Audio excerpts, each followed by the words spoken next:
Alors, la dernière fois, quand j'avais traité de la Mishnah 14, qui était la dernière Mishnah du premier Pérec, j'avais oui, je crois qu'il y avait eu des perturbations, avec beaucoup d'autos qui passaient, tout ça, et le téléphone qui sonnait, enfin le Skype, donc on avait omis le passage traitant de la dernière direction de l'espace, qui est le Darom, qui représente le Sud. Alors bien sûr,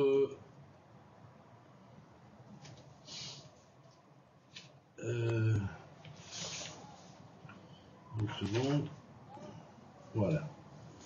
Alors, je reviens à la dernière Mishnah du premier Pérec, qui disait donc que voici les 10 sphirotes, sortis du néant, le souffle de Dieu vivant, 2, le souffle issu du souffle, 3, les eaux issues du souffle, 4, le feu sorti du feu, issu du feu. Après c'est 5, 6, 7, 8, 9, 10, on énumère juste des clés de mots qui sont hauteur, haut, au point le plus haut dans le sommet, bas, est, ouest, nord et sud. Voilà, donc ce sont des fonctions précises, et on avait vu jusqu'à nord, et sud avait été omis, donc je vais dire deux mots sur sud, et on attaque la Mishnah 1 du deuxième Pérec. Alors bien sûr, voilà, donc on était à Tsaphon qui veut dire le nord, et ensuite et le sud. Alors, et le sud fait en valeur numérique 256, et là c'est un nombre clé, puisque 256 c'est à la fois le multiple de 2 par 2, hein, qui fait 4, fois 2 qui fait 8, fois 2 qui fait 16, fois 2 qui fait 32, fois 2 qui fait 64, fois 2 qui fait 128, et fois 2 qui fait 256. Donc c'est un chiffre important. C'est 2 porté à la puissance 8, et en fait, toute la clé du binaire se trouve dans la relation de la sphère de Malchut avec la sphère de Chesed qui est liée au Darom. Donc ici, on va voir que le Darom, qui est le sud, est placé en 10e position, c'est placé à Malchut. Ça ne veut pas dire que le sud est Malchut, non, puisque le sud, son origine, c'est Chesed, mais c'est la fonction Chesed de Malchut sur laquelle on veut appuyer là, puisque quand on va parler de Darom, c'est le Chesed dans le Malchut. Le Chesed qui est la bonté. Alors cette bonté, bien sûr, cette générosité, elle va se traduire justement par la multiplication des êtres. C'est-à-dire que Dieu a multiplié les êtres. On pourrait dire que le fait que le premier mot de la Genèse commence par un bet de Bereshit, qui veut dire au commencement, qui est la Genèse, et qu'on trouve ici 2 puissance 8, que le 8, on sait qu'il est relié plus ou moins avec le monde futur, ça veut dire que dans ce monde, comme dans le monde futur, la notion d'harmonie dans le couple, dans l'unité de deux contraires, est quelque chose qui est cher aux yeux de Dieu, et donc c'est le Darom qui représentera la bonté, hein, qui va établir cette relation. Alors le Darom ici va établir cette relation précisément dans le monde psychophysique. C'est là où c'est le plus dur à atteindre et à réaliser, bien sûr, puisque le monde psychophysique, c'est notre monde, hein, et on sait qu'il est lié au phénomène, qu'il est lié au temps et à l'espace. Et bien là, on a donné la chose de cette manière pour dire, voilà, vous allez instaurer le chesed dans le royaume, dans votre royaume d'en bas. Et c'est en instaurant le chesed ou la bonté dans le royaume d'en bas, la communication entre des êtres, l'amour entre les êtres et en même temps la foi en Dieu, puisque chesed est lié à toutes ces dispositions-là, eh bien, c'est comme ça que vous grandirez mon nom, vous glorifierez mon nom, et que j'établirai chez vous le royaume que je vous ai promis depuis toujours, quoi. Voilà. Donc ça, c'est la clé. Alors maintenant, bien sûr, quand on va calculer le 256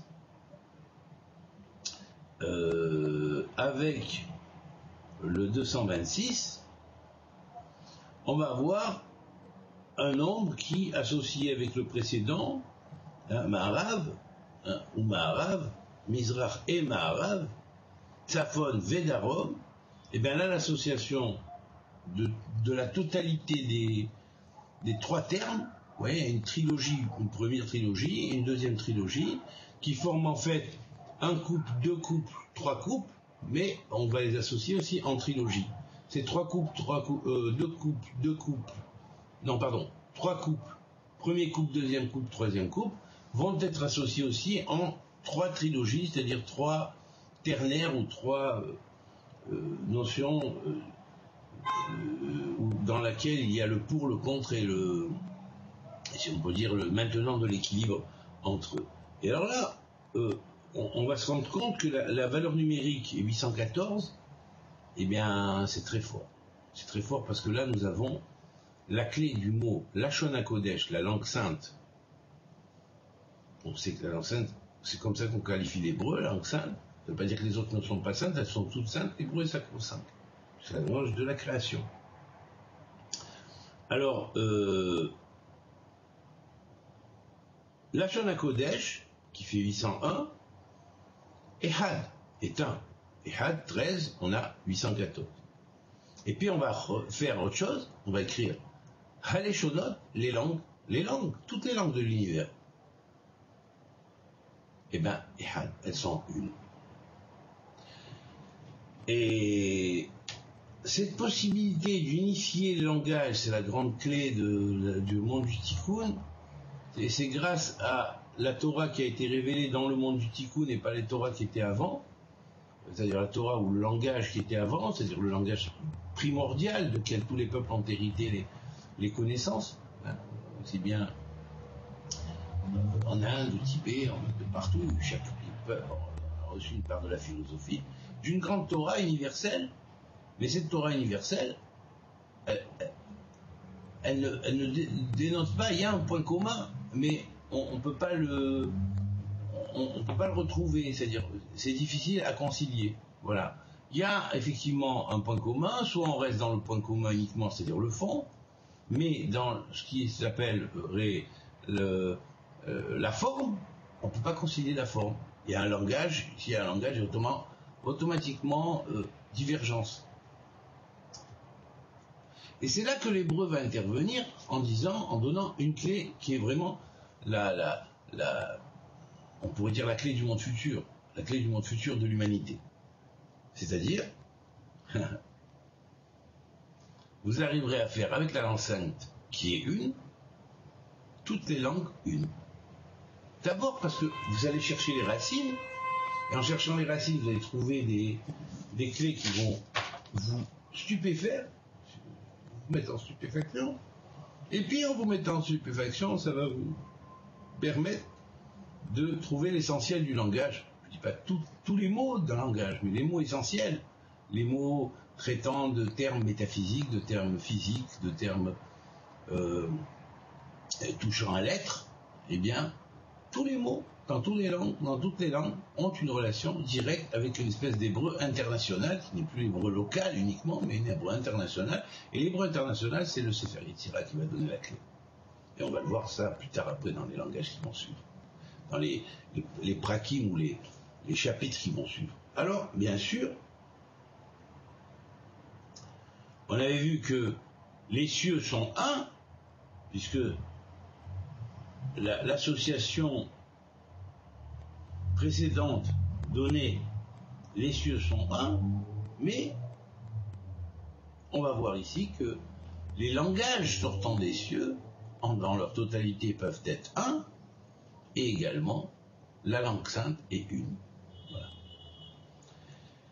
Elle est une dans sa fonction locale et sa fonction universelle ou mondiale. Parce que, à la base de la langue même, qui a été établie localement pour le peuple hébreu sur terre, disons,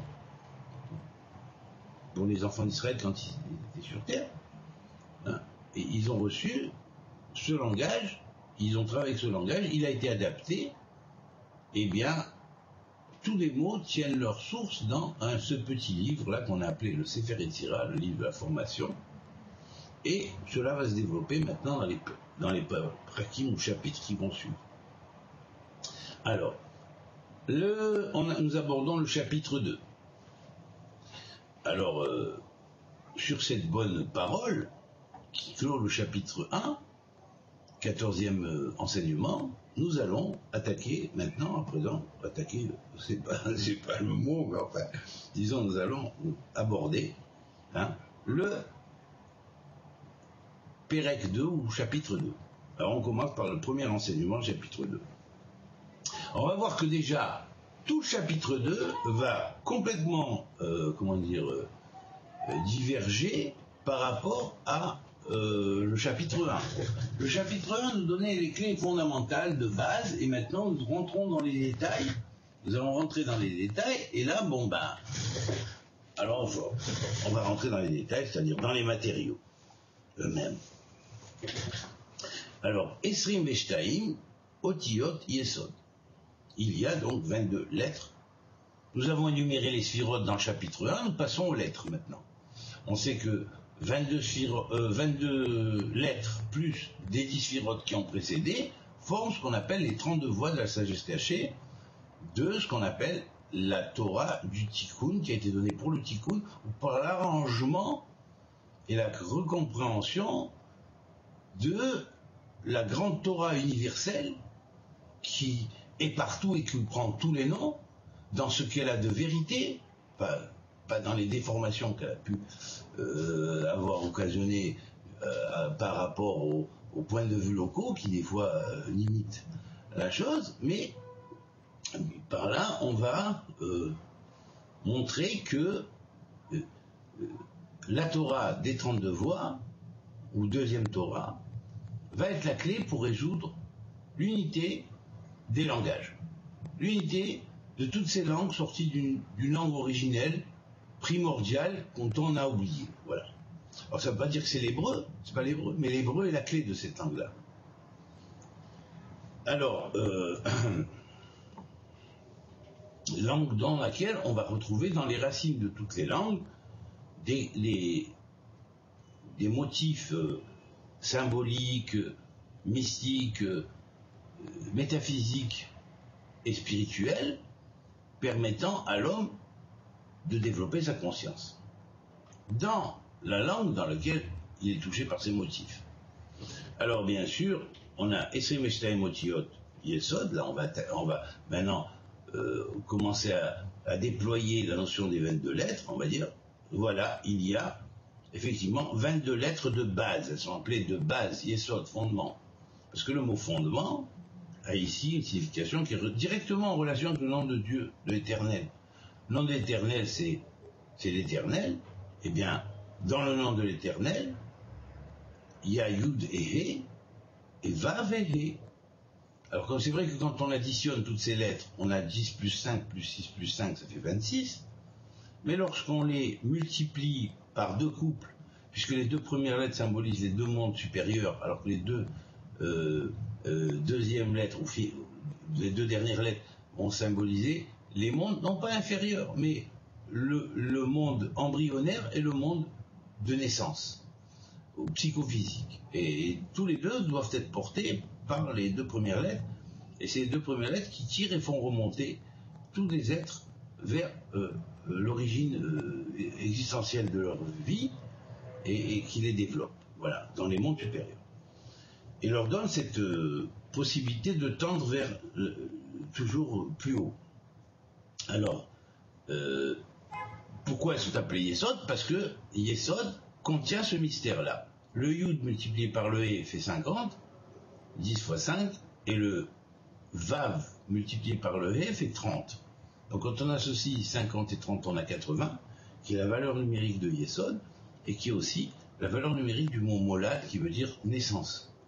Ça veut dire que dans le monde divin, il n'y a pas de naissance comme se passe la naissance sur Terre, passant par 9 mois, et l'accouchement, et enfin bref. Il n'y a pas de ça, douleur d'enfantement. C'est automatique. Par contre, la naissance dans les mondes d'en bas, elle passe par des étapes successives. Il y a 9 mois de gestation, pour un être humain. Pour d'autres animaux, c'est différent. Tout dépend de l'espèce. Alors, bien sûr, les lettres sont appelées Yesod parce que c'est dans le Yesod ou le fondement qu'elles ont toute leur relation directe avec le Créateur.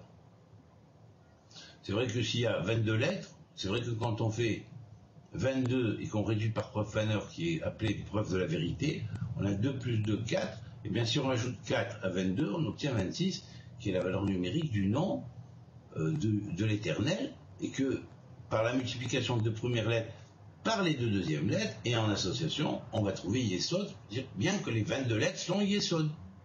Et ça, c'est une vérité fondamentale. Alors, maintenant, on va les distinguer en 3 groupes. Le premier groupe va être appelé Imot, les mères. Le deuxième groupe va être appelé Sheva Kfulot, Kfulot, les multiplications, les multiplier, les multiplier, les multiplier. Et les 12 autres vont être appelés les simples. Alors pourquoi cette terminologie un peu bizarre, hein? Parce que les 3 lettres fondamentales qu'on a appelées les lettres mères vont être la clé si on prend dans l'univers, hein.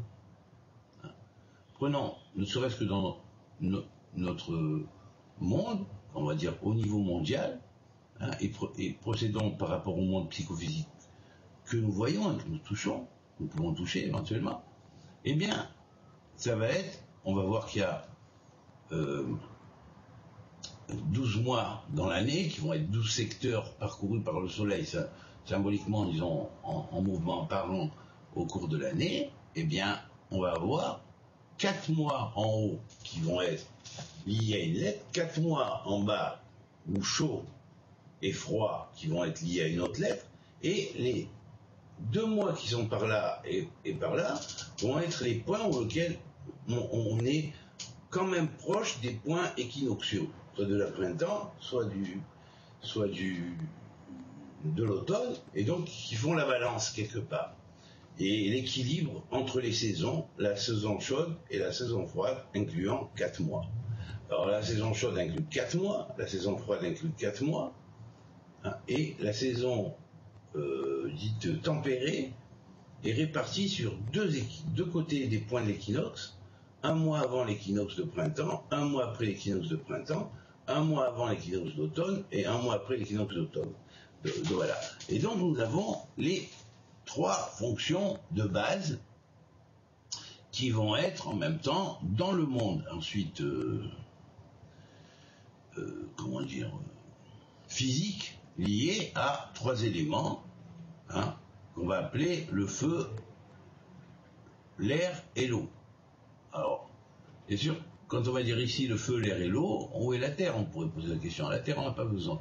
Parce que là, quand Sefer Yetzirah parle du feu, de l'air et de l'eau, il ne parle pas du ternaire élémentaire, du quaternaire élémentaire, parce que s'il parlait du quaternaire élémentaire, il aurait dit feu, l'air, eau et terre.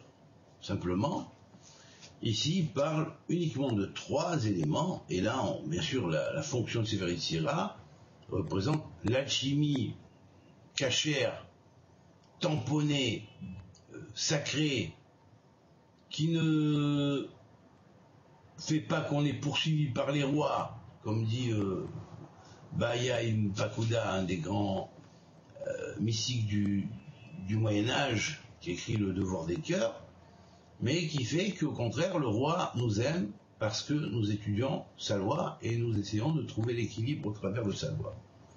Alors ces 3 fonctions qui permettent l'équilibre, et pour avoir l'équilibre, c'est comme en alchimie, c'est l'alchimie sacrée, kabbalistique, des Hébreux qui passaient aux enfants d'Israël, aux Juifs, ensuite, puis on continuait à lire en hébreu et étudier ces textes, hein.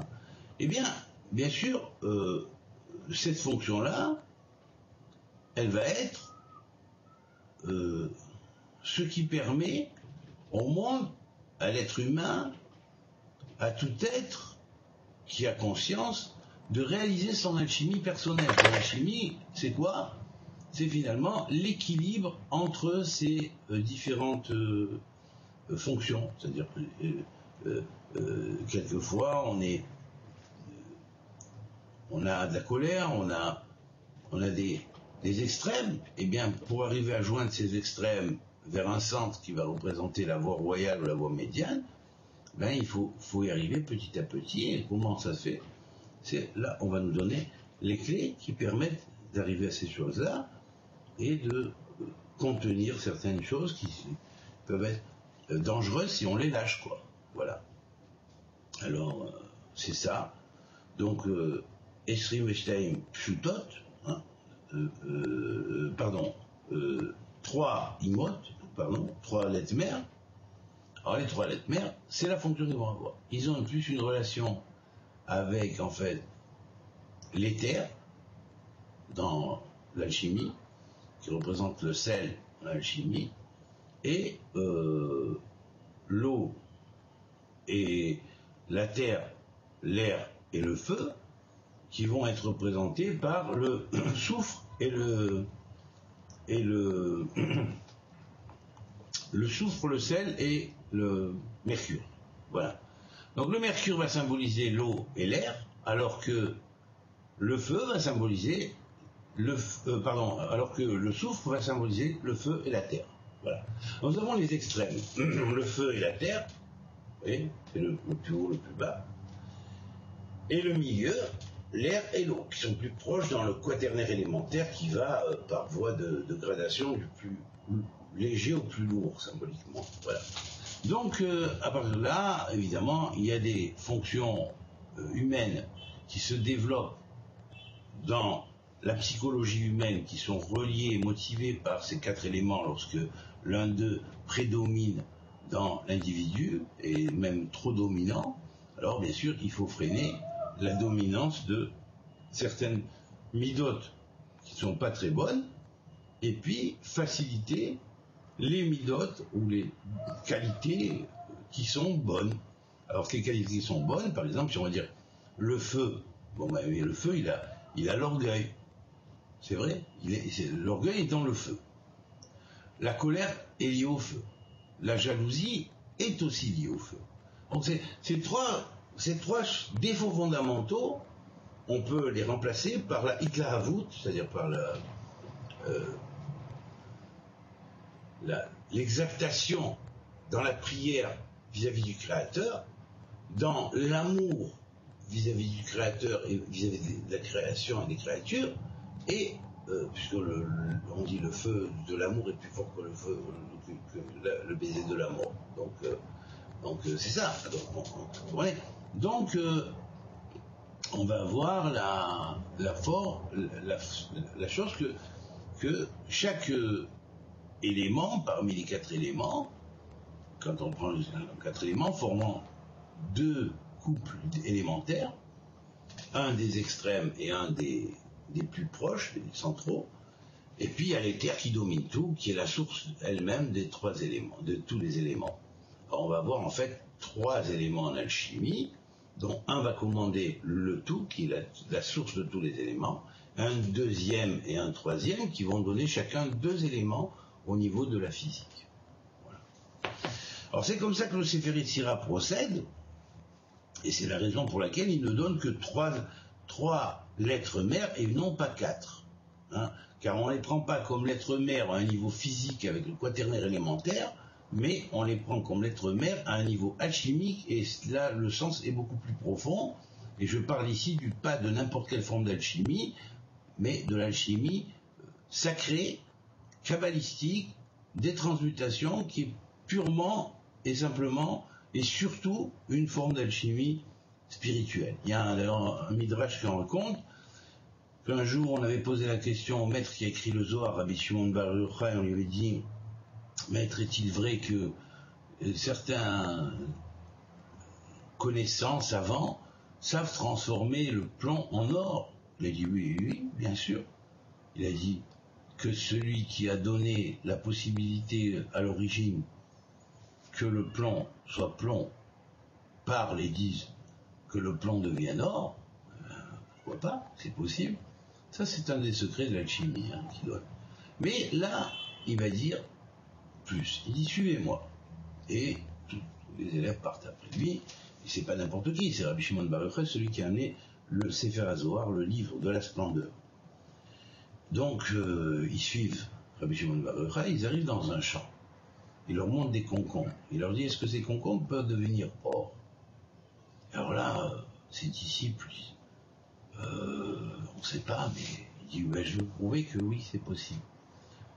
Comme ça se transmute et se transforme de plomb en or, par la force du verbe, ben, ça peut se transmuter, se transformer de concombre en or, par la force du verbe, quand on connaît, on sait utiliser, comme lui savait les utiliser, bien sûr, pas à tout le monde, évidemment, hein, les lois du verbe. Alors, ils ont dit, ben, maître, on ne sait pas, on l'attend. Et Rabbi Shimon bar Yochai, il dit une formule, maître de l'univers, toi qui as ordonné au concombre d'être concombre, veux-tu ordonner au concombre d'être or? Et il a transformé à ce moment-là tout le champ de concombre en champ d'or.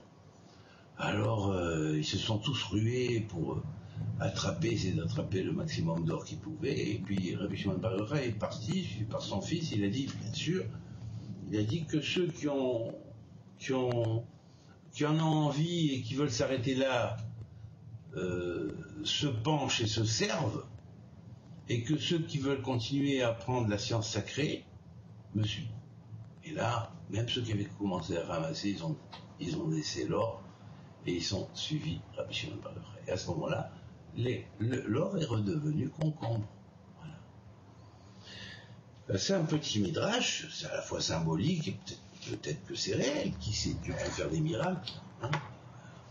Et puis voilà, bon ben, donc c'est le secret de l'alchimie, mais pas n'importe quelle alchimie. Voilà, l'alchimie pure, sainte, que Dieu nous a donnée, qui est spirituelle et qui permet l'évolution d'un individu. Et évidemment, quand on ne s'attarde pas à vouloir rechercher la gloire et les honneurs, et puis à vouloir amasser des richesses avec l'or, avec le plomb transmuté en or, par exemple. Voilà.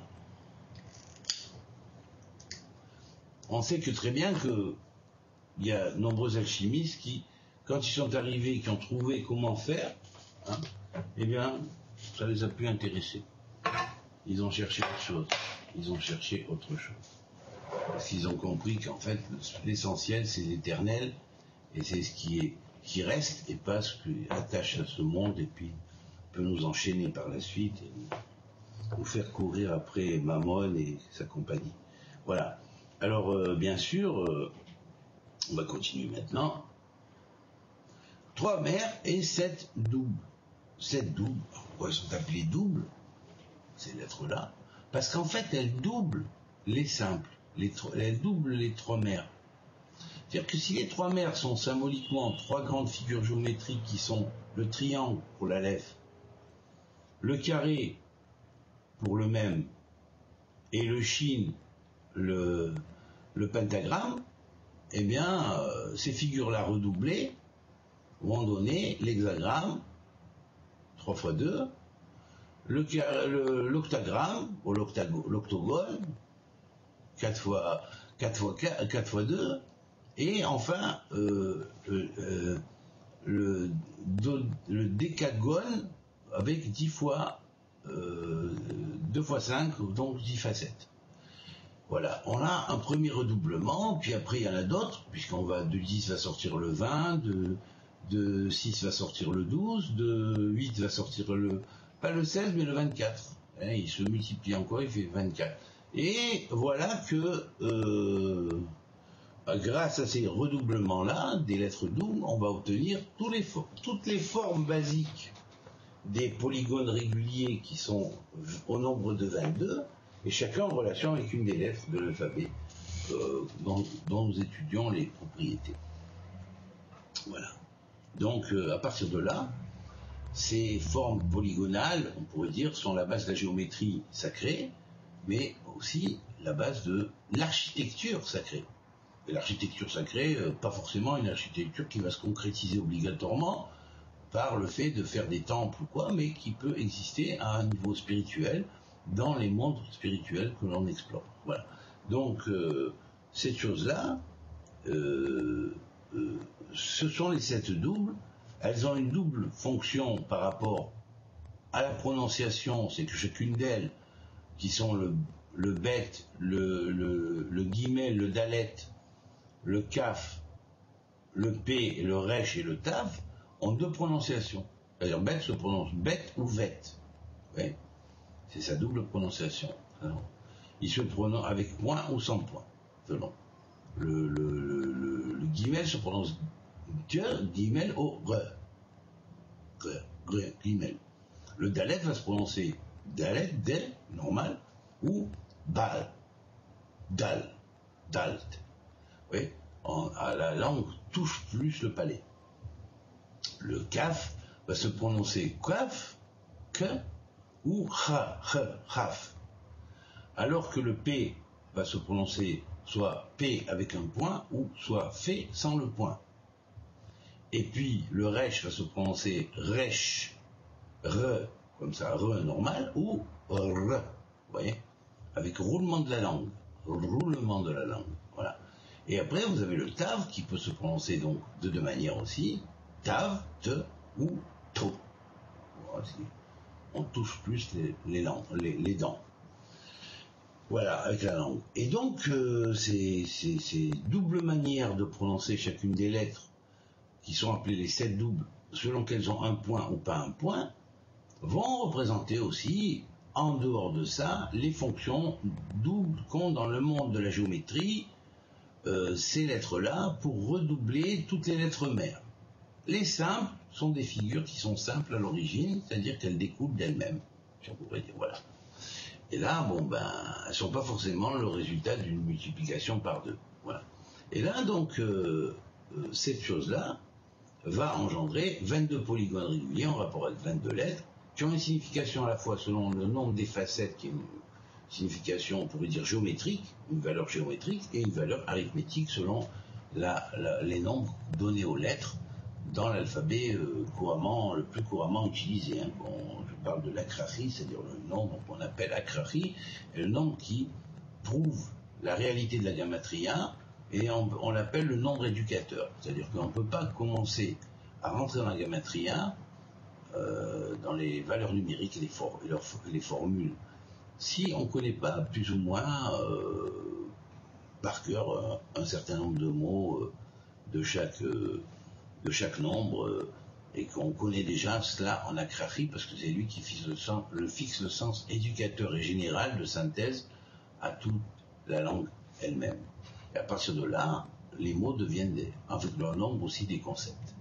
Alors, bien sûr, il y a même plusieurs systèmes valeurs numériques, ça on le sait, mais bon, le système principal, celui qui a la fonction de synthèse, c'est le système appelé Hekrahi, c'est-à-dire celui qui démontre, il est le nombre qui donne la preuve que la gamatria est une science qui, de synthèse, montre les réalités des choses et met l'accent dessus, sur ces réalités, alors que d'autres systèmes plus particularisés vont avoir plus une relation qui joue dans un domaine précis ou dans un autre. Voilà.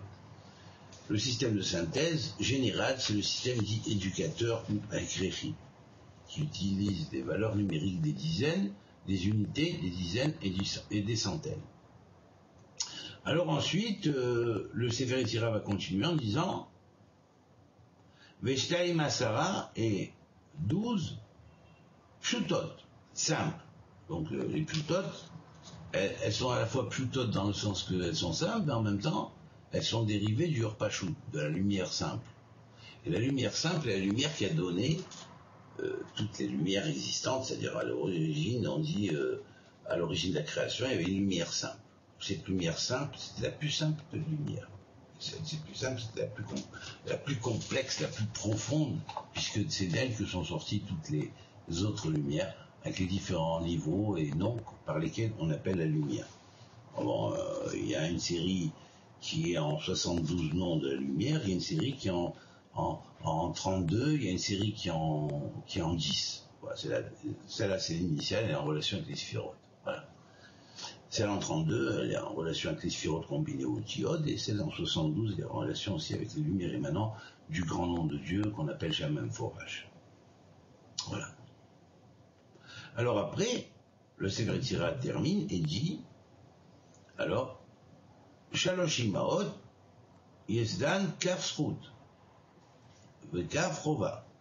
Les 3 lettres mères, maintenant, il s'attache surtout aux lettres mères, ça va être développé d'abord, les lettres mères. Alors, bien sûr, ces 3 lettres mères, leur fondement, c'est quoi? Ben, c'est les 2 pôles de la balance. Ces 2 pôles de la balance, c'est-à-dire le pôle qu'on appellera du srout, c'est-à-dire du mérite, Vekafrova est celui du démérite. Alors ça veut dire si le Kafzerhout est plus haut, et bien un individu qui part dans notre monde et qui voit son Kafzerhout plus haut, bon ben soit il transmigre vers les mondes supérieurs, soit à la prochaine réincarnation, il va naître avec moins de problèmes que celui qui a trop touché au Kafrova, c'est-à-dire que il s'est appesanti un peu trop sur l'argent de Kafrova, et à ce moment-là, bon, il a des dettes, donc automatiquement, puisqu'il a des dettes, il va souffrir en relation avec les dettes parce qu'il a fait des dettes vis-à-vis du monde spirituel. Alors bien sûr, on ne peut pas prendre cette chose-là de manière absolue, parce qu'il y a toujours l'exception qui fait la règle.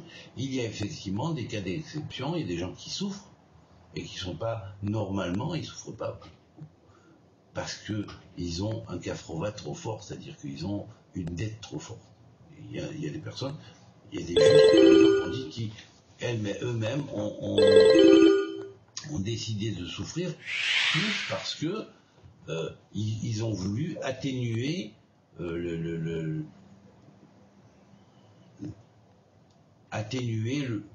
les rigueurs du monde et les adoucir. Voilà. Et puis, bien sûr, le troisième troisième pilier, on pourrait dire, premier pilier, le srout, c'est-à-dire la balance dans son côté mérite, hein, on va appeler mérite est du côté du kaf de chesed, chesedim c'est les bontés, on va recevoir les bontés, et des mérites, on va recevoir des rigueurs, des épreuves, des choses difficiles à vivre, parce que justement, bon, il y a une dette, voilà. Et cette dette-là, c'est pas forcément dans cette vie qu'on l'a faite, des fois ça peut être dans des vies antérieures. Voilà. Bon, on va pas rentrer là-dedans, mais disons que c'est comme ça. C'est comme ça. On sait pas pourquoi les choses arrivent, mais c'est comme ça. Alors c'est comme ça, j'ai dit, mais pas à 100%, car il y a des cas d'exception, je répète. C'est comme ça, disons, à 99%. Disons. Mais non, il y a quand même un 1% où c'est pas comme ça. Ça sort, c'est ce qu'on appelle l'exception qui fait la règle. Alors bien sûr, et puis il y a le kaf Machriya Benataim, on appelle Lachon Hok, hein, le langage de la justice, hein, le plateau de la justice, le plateau de l'équilibre, hein, et en même temps de la justice, l'équilibre veut dire justice, hein, Machriya, il équilibre entre les deux. Et ça, c'est quoi? C'est en fait le fléau de la balance. Il équilibre entre les deux polarités de la balance. Hein. Quand les êtres, les individus font trop ils font du bien, et bien évidemment ils augmentent le kaf zerhout, et puis quand ils font du mal, ben, ils augmentent le kaf de la rigueur. Le kaf de la rigueur, c'est des anges mauvais qui veulent détruire le monde, ils attirent par là toutes sortes de forces qui sont des forces de chaos, et des êtres qui servent ces forces de chaos. Mais c'est vrai que si ils pratiquent la bonté et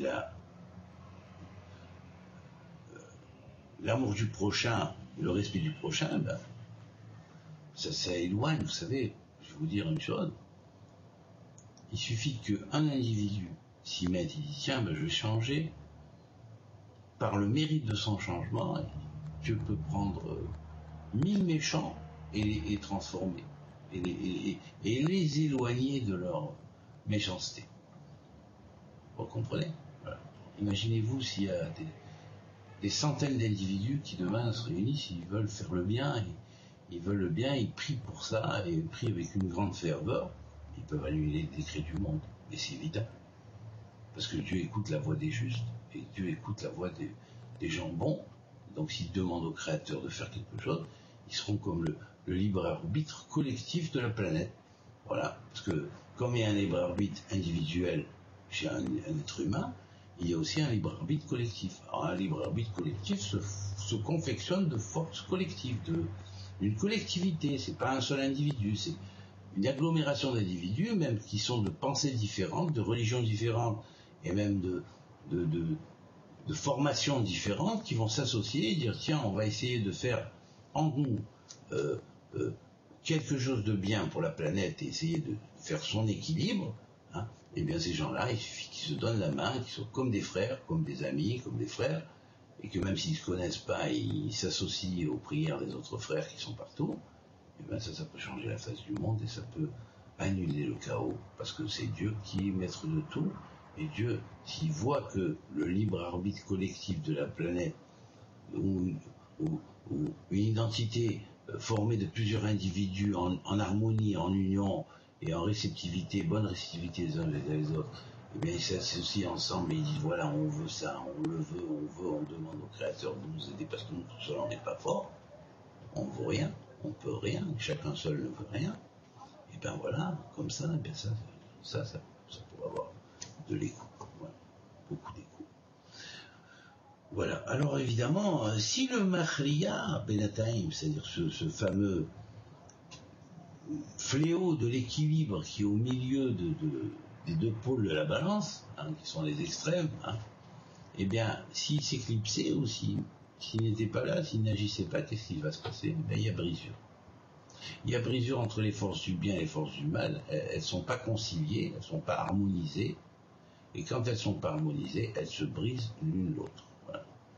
Et là, bon ben, c'est comme ça. C'est comme ça que le monde fonctionne.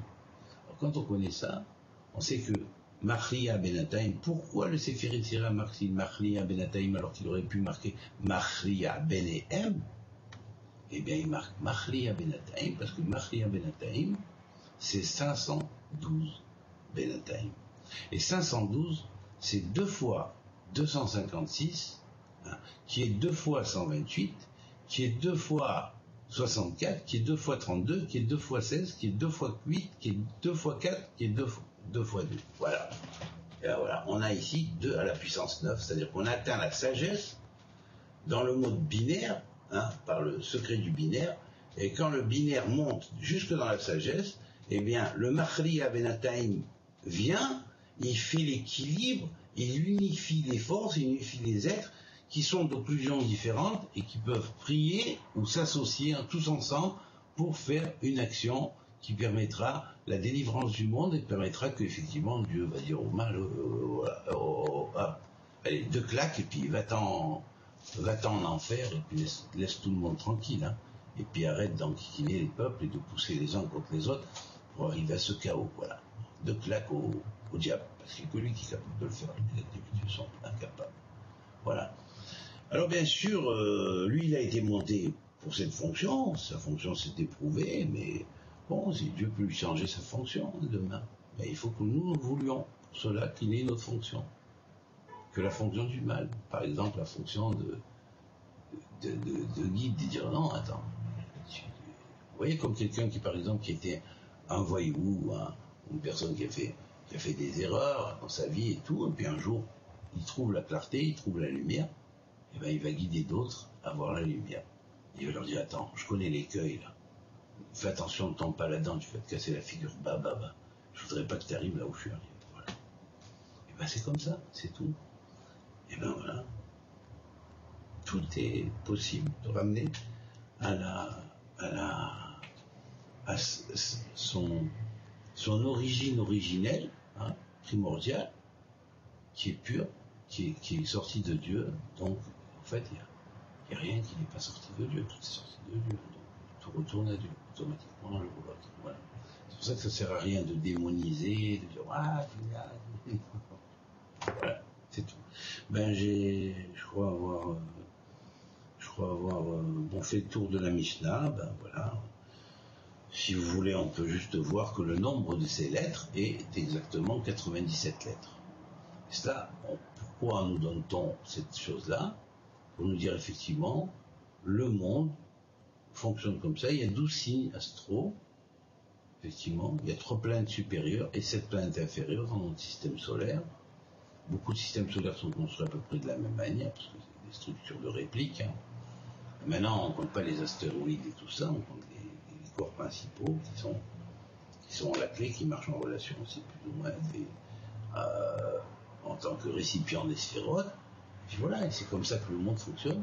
Et c'est comme ça que les événements arrivent dans le temps et dans l'espace. C'est la raison pour laquelle 97 est la valeur numérique de espace. Temps, Zman. Et puis on sait que tout ce qui est dans le temps a besoin de manger. C'est pour ça que si on permutait les lettres, on obtient Amazon, qui veut dire se nourrir. Voilà. Donc pourquoi on est en nous nourrissant, on est lié au monde de l'espace-temps. On est lié au monde psychophysique. Sinon on ne se nourrit plus, on se nourrit d'énergie spirituelle uniquement. Et puis voilà, c'est tout. Mais bon, ça on ne sait pas le faire. Donc.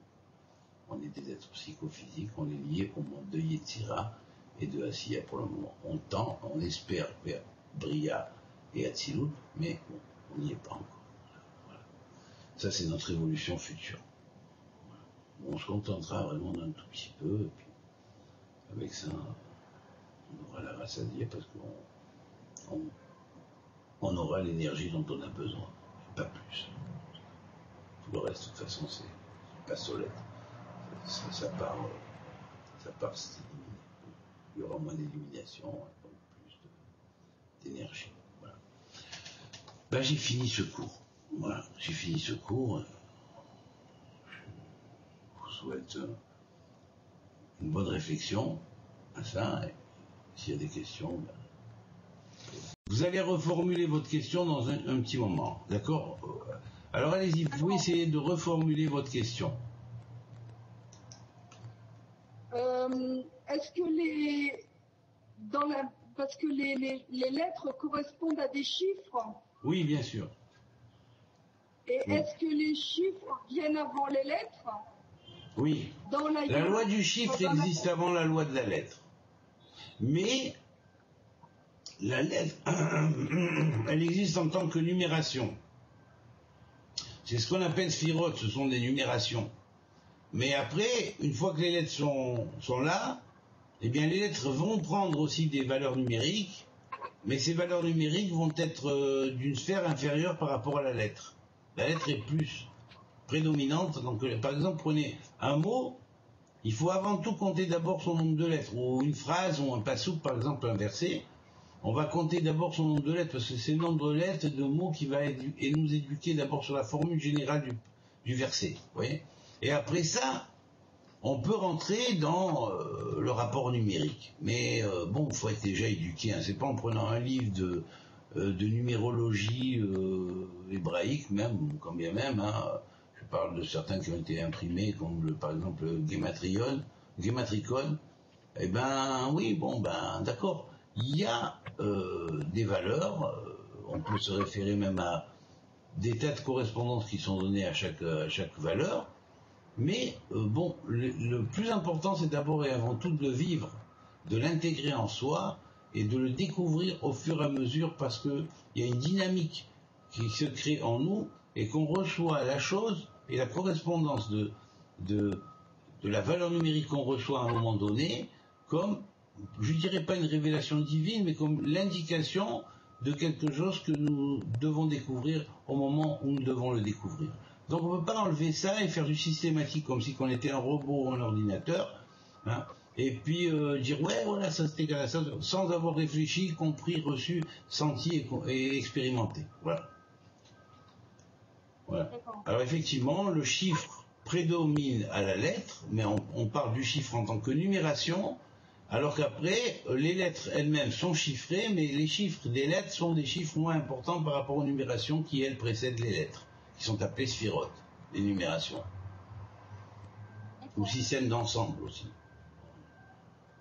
Et donc la représentation du chiffre, c'est la représentation actuelle avec les chiffres dits arabes, c'est-à-dire de 0, 1, 2, 3. C'est ça? Ou il y a eu une représentation différente avant? Je parle du chiffre, hein? Ben, c'est-à-dire que avant qu'on ait inventé les chiffres dits arabes qui sont en réalité hindous, je m'excuse, je ne suis pas. Bon. Les formes des chiffres dits arabes sont en réalité hindous. La forme en a été à peine un peu transformée. Eh bien, aussi bien les Grecs que les Hébreux, voilà, les Israël, calculaient les mots des lettres parce que les lettres avaient des nombres reliés à elles. Donc il y avait un système de gamatria qui existait en grec comme existait dans qui est la base d'ailleurs du pythagorisme et qui existait comme dans la Kabbale, bien sûr. La Kabbale qui est plus ancienne. Voilà. Bon. Mais la science de la gamatria, surtout quand on parle en acrécrie, étant donné qu'elle est de synthèse, elle est hyper logique. Hein. Elle vous montre le monde comme il est. Hein. Ça, c'est indéniable. Hein. Oui. Indéniable. Oui. Moi, j'ai une question sur les saintes, David. Tu les as pas énumérées? Sur les quoi? Les saintes, le troisième groupe de lettres. Eh bien, tu as parlé de leur fonction, mais tu les as pas énumérées. Le troisième groupe de lettres, c'est le groupe des simples. Le groupe des simples, c'est He, Vav, Zaïn, Het, Tet, Yud, Lamed, Nun, Samer, Aïn, Tzadik, Kouf. Voilà. Ça, ce sont les 12 lettres simples. Ça en fait 10? Non, ça en fait 12. 12? Oui. 12, 3, oui, on trouve 3 pour les lettres mères, donc ça fait, pour arriver au 22, ça veut dire que 15, 7, et les 7 du deuxième groupe, ok. Voilà. 3 plus 7 plus 12 égale 22. C'est 3 groupes. Tout à fait. Hein, voilà.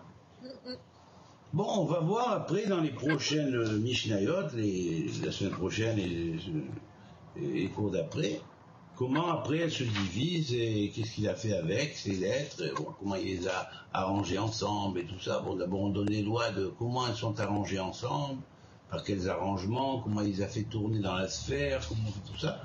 Et puis comment il a fait la rota, quoi, enfin, si on pourrait dire, rouler la sphère. Et puis après, comment il les a combinés, il les a pesés, mesurés, enfin bref, tout ça. On verra ça ça c'est tout le chapitre 2 hein, qui explique ces lois-là. Et puis après, dans le chapitre 3, on va commencer à attaquer. À la fin du chapitre 2, on va attaquer d'abord la signification des 3 lettres simples, qui sont très fondamentales. Et puis on va attaquer après la fonction, enfin, développer, pardon, dans le chapitre 4, la fonction des 7 doubles. Hein. Et puis après, on va attaquer, développer les 12 simples. Voilà. Voilà. Voilà, c'est comme ça que fonctionne le Sefer Yetzira. Pour le moment, début du chapitre 2, ben voilà, la semaine prochaine, on fera la Mishnah 2. Alors, à très bientôt. Au revoir. À très bientôt. Et merci à tous ceux qui écouteront, même rétroactivement, de vous être consacré votre oreille à écouter ces choses-là. Voilà. Merci.